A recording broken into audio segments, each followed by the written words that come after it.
పశ్చిమాసియాలో తీవ్రమైన యుద్ధ వాతావరణం నెలకొంది. యుద్ధానికి రెడీ అయ్యాయి ఇరాన్ రెవల్యూషనరీ గార్డ్స్.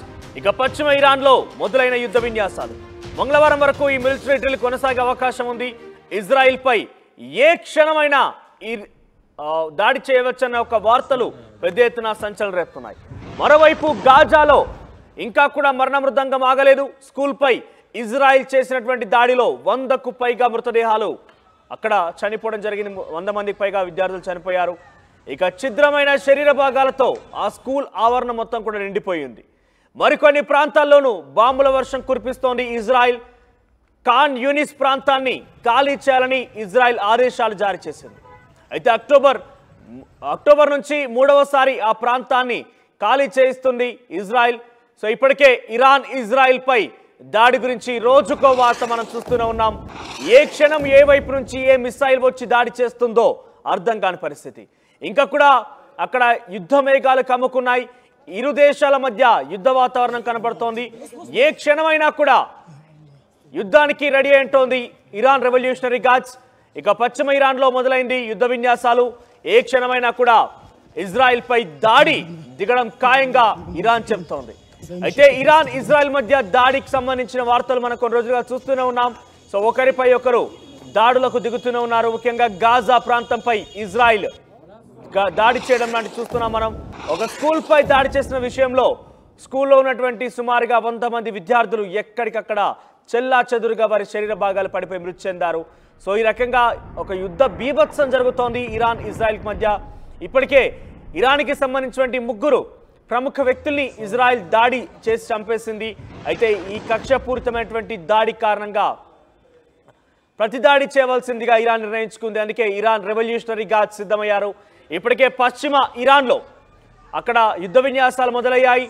వారు డ్రిల్ చేస్తున్నారు. సుమారుగా మంగళవారం వరకు డ్రిల్ కొనసాగే అవకాశం ఉంది. ఏ క్షణమైనా కూడా సమయం చూసి అదును చూసి ఇజ్రాయిల్పై దాడికి దిగే అవకాశం కనబడుతోంది.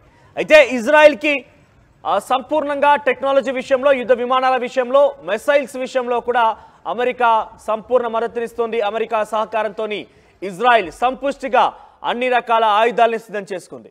ఇక ఇరాన్ విషయానికి వస్తే ఇరాన్ ఇతర దేశాల మద్దతును కూడగడుతోంది. కానీ ఎవరు కూడా ముందుకు రావడం లేదు. అమెరికా లాంటి అత్యుత్తమైనటువంటి ప్రథమ దేశానికి సంబంధించినటువంటి ఆర్థికంగా అన్ని రకాలుగా ముందంజున్నటువంటి అగ్రగామి దేశంగా అమెరికాకి ఢీకొని వెళ్ళడం, ఇజ్రాయిల్కి సపోర్ట్గా అమెరికా నిలుస్తుంది. కాబట్టి అమెరికాకి వ్యతిరేకంగా వెళ్ళడం అనేది సాహసోపేతమైన చర్యగా భావించి ఏ దేశాలు కూడా ముందుకు రావడం లేదు. అయితే ఇజ్రాయిల్కి అమెరికా సపోర్ట్ ఉన్న కారణంగా ఇరాన్ లాంటి దేశానికి కొంత అమెరికా శత్రు దేశాలుగా భావించేటువంటి చైనా కావచ్చు, రష్యా కావచ్చు, ఇతర పాకిస్తాన్ లాంటి దేశాలు కావచ్చు, ఇవి కనుక మద్దతుగా వెళితే ఈ ఇరాన్ ఇజ్రాయెల్ దేశాలకు సంబంధించినటువంటి 2 దేశాల మధ్య యుద్ధం ఏకంగా ప్రపంచ యుద్ధం 3గా అంటే వరల్డ్ వార్ 3గా మారే అవకాశం కూడా ఉందనేది కొంతమంది విశ్లేషకులు, ప్రపంచ మేధావులకు సంబంధించి వాదనలు కొనసాగుతున్నాయి. అయితే ముఖ్యంగా ఇరాన్ ఇజ్రాయెల్ మధ్య దాడుల విషయంలో సామాన్య ప్రజానికం పెద్ద ఎత్తున ఇబ్బంది పడుతున్నారు. ఒకరిపై ఒకరు పరస్పర దాడిలో ఎంతో మంది ఇప్పటికే మృతి చెందారు. ఇంకా కూడా రోజుకి కొన్ని వందల సంఖ్యలో మృతదేహాలు అక్కడ కనబడుతున్నాయి. చెల్లా చెదురుగా వారి శరీర భాగాలన్నీ కూడా తునాతునకలైపోతున్న దృశ్యాలు మనకు కనబడుతున్నాయి. మీరు చూస్తే కనుక ఇక్కడ మిసైల్స్ పడుతున్నాయి. ఏ క్షణం ఎటువైపు నుంచి ఏ మిసైల్ దాడి, ఏ బాంబు దాడి తమపై జరుగుతుందో అర్థం కాని పరిస్థితిలో గాజా ప్రజానికం ప్రాణాల చేతిలో పెట్టుకొని ఉక్కిరి బిక్కిరి అంటూ ఎదురు చూస్తున్నారు.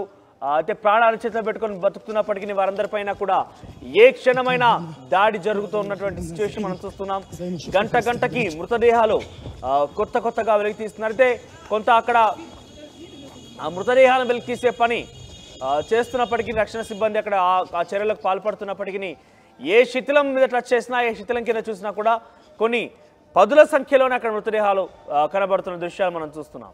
సో చాలా మంది అక్కడ నుంచి వలస వెళ్ళిపోతున్న దృశ్యాలు మనం చూస్తున్నాం.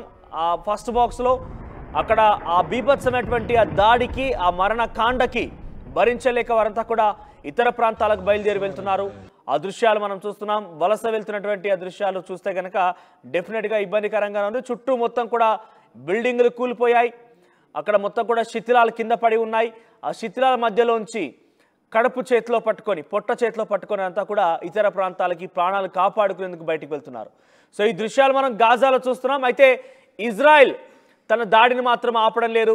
చాలా వరకు పాలస్తీనా అధ్యక్షుడు మొరపెట్టుకున్న ఇజ్రాయెల్ దేశానికి సంబంధించి వారంతా కూడా దాడిని ఆపుకోవాలి, అమెరికా కూడా ఇజ్రాయెల్కి మద్దతుగా నిలిపివేయాలంటూ కూడా పలు దేశాల ప్రతినిధులు వారు మొరపెట్టుకున్నా, హెచ్చరికలు జారీ చేసినా కూడా ఇజ్రాయెల్ మాత్రం తన దాడిని ఆపడం లేదు. ఇంతకింతకు రెట్టింపుగా దాడి చేస్తూనే ఉంది. ఇక ఇరాన్లో ప్రస్తుతం పశ్చిమ ఇరాన్లో ఆర్మీకి సంబంధించిన డ్రిల్స్ కొనసాగుతున్నాయి. ఏ క్షణమైనా కూడా ఇజ్రాయెల్పై దాడి జరిగే అవకాశం ఉంది. అయితే ఇజ్రాయెల్ మధ్య దాడి బీభత్సం కేవలం అక్కడితో ఆగేలా కనిపించడం లేదంటూ కూడా కొంతమంది వాదన వినిపిస్తున్నారు. ఇక్కడ అమెరికా ఇన్వాల్వ్మెంట్ కారణంగా అమెరికా శత్రు దేశాలు కూడా ఇరాన్ గనక సపోర్ట్ ఇస్తే అది ప్రపంచ యుద్ధానికే తలదీసే అవకాశం ఉంది. అక్కడ ప్రపంచ యుద్ధానికే బీజం పడే అవకాశం ఉంటే కూడా చాలా మంది అంచనా వేస్తున్నారు. చూద్దాం మరి ఏం జరగబోతోంది, దీన్ని ఏ రకంగా అదుపులోకి తీసుకురాబోతున్నారు.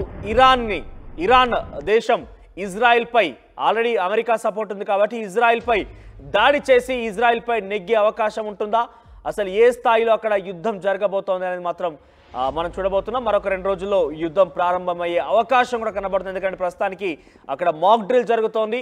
Iran revolutionary guards mock drill నిర్వహిస్తున్నారు. ఏ క్షణమైనా కూడా దాడి చేసేటువంటి అవకాశం ఉన్నట్టుగా అంచనా వేస్తున్నారు.